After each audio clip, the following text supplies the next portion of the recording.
Let's start. As usual, we begin by looking for checks and escape squares. The white king has just one escape square in this position, d1. The rest squares are taken by the knight and the pawn. However, if we give check on b2, then we're going to vacate their c2 square for the king as well. That's why before going b2, we move our bishop to a4. So now our bishop controls their c2 and d1 square. This square is taken by the knight, and now b2, that's checkmate. The only escape square is on f8 here in this position, and let's look for checks. Queen h7 looks very promising. So before going there, we put our bishop on a3, controlling f8. Now queen h7, that's checkmate. The white king has two escape squares, g1 and g2, and we have just one check on f3.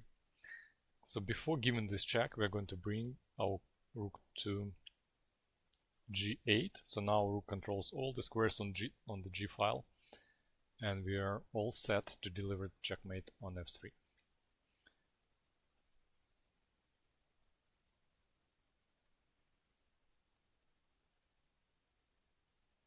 The white king doesn't have too many escape squares. These are taken by the knight and the pawn. The only escape square is on c2.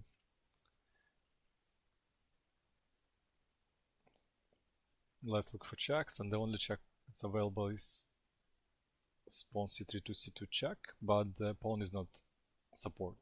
But that's why we go rook f or b to c8. Now we are ready to deliver checkmate on c2.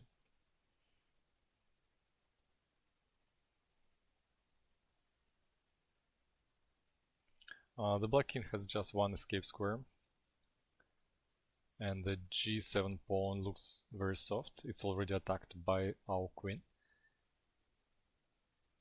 So in order to deliver the checkmate, we need to bring additional support.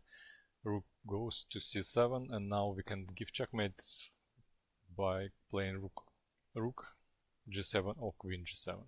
Both works.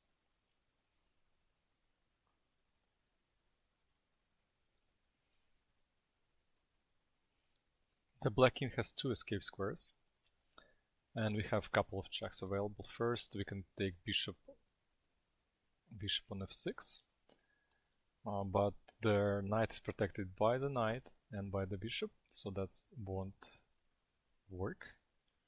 Second, we could give check on h7. So now our queen is not protected by anything, so that's why the king is going to take.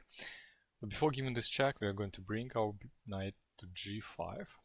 So now queen h7 check is possible, because the knight on f6 is pinned by our bishop. So queen h4 to h7, that's checkmate. The white king doesn't have any escape squares. a1 and a2 are controlled by our rook on a8. Let's look for checks. Rook a1 check would be decisive if our rook is protected, but it is not. Bishop takes c2 looks very good as well, but again our bishop needs support. So that's why before taking on c2 we play b3, and now we're ready to give checkmate, and we have two options. We can take with the pawn or with the bishop. Both works perfectly. So pawn c2 checkmate. The white king has two escape squares, and we can give one check. Queen takes g2. However, our queen is not protected by anything. That's why the queen needs support. And now another possibility would be rook going to f2 and then taking the bishop, but their h1 square is still available for the king, so that's won't be checkmate. That's why we bring our knight to e3. So now both pieces attacking and there is no defense, so we just take it. Checkmate.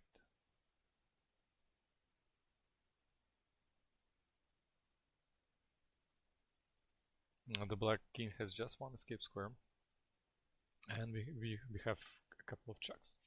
So the checks on the 7th rank won't work because it's protected by the black queen.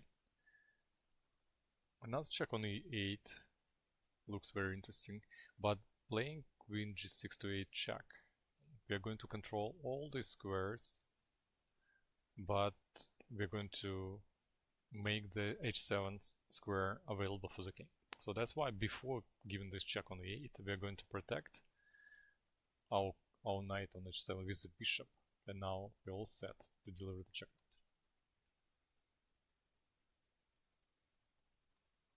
The black king has just one escape square on b5, and we don't have any immediate checks. Let's see how we could attack it. We could have brought our queen to b3. Let's go queen e3 and queen b3 check, but the b5 square is going to be still available for the king. We could do the same, but then bring the bishop to e2 and control here, but that's going to be checkmate in 3.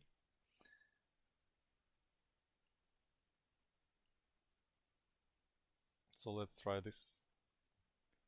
Bishop goes to d1. So now the bishop is almost attacking the king. So now we can go c4, discovered attack. The bishop attacks the king, and the pawn controls their b5 square.